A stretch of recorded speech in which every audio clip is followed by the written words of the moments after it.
McClatchy Newspapers reports that coalition forces said this past weekend that they were investigating allegations that more than 50 civilians were killed in a recent operation in a remote part of northeast Afghanistan. Yesterday night at 10 o'clock, NATO bombarded the area and killed and wounded at least 52 people. 12 of them were men, 30 children, and 10 women were among the dead and wounded. The International Security Assistance Force strongly denied that civilians had been hurt in the four-day operation last week in the largely Taliban-controlled district of Ghazni-Abad in Kunar province, insisting that only insurgents were killed. Meanwhile, Afghan officials in the eastern province of Nangarhar said that in a separate attack, NATO-led forces killed a family of 6 during a raid on insurgents, a day after local officials said 64 had been killed in raids there.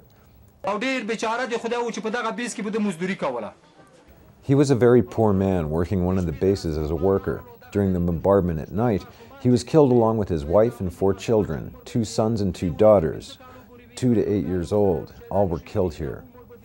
Civilian casualties, most often caused by airstrikes, are a source of deep tension between the United States-led international coalition and the government of President Hamid Karzai.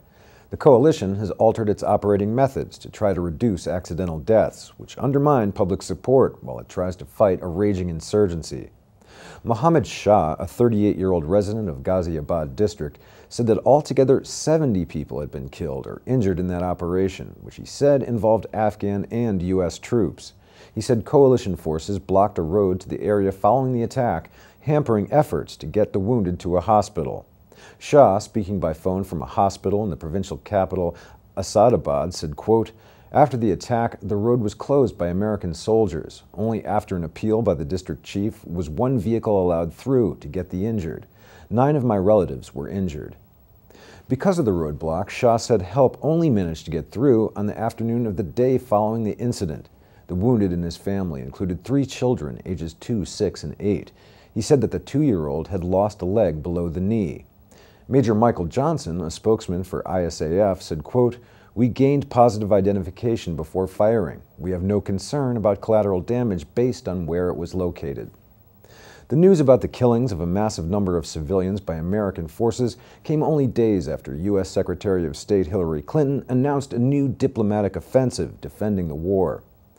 Al-Qaeda cannot be allowed to maintain its safe haven, protected by the Taliban, and to continue plotting attacks while destabilizing nations that have known far too much war. The Kunar provincial governor, Fazlullah Wahidi, said that 51 civilians have been killed, along with 13 insurgents. He said the dead civilians included 22 women, 26 children, and 2 elderly people. He put the number of injured at 7. In the past, some reports of high civilian casualties have been met with initial ISAF denials, but the coalition later has had to admit responsibility.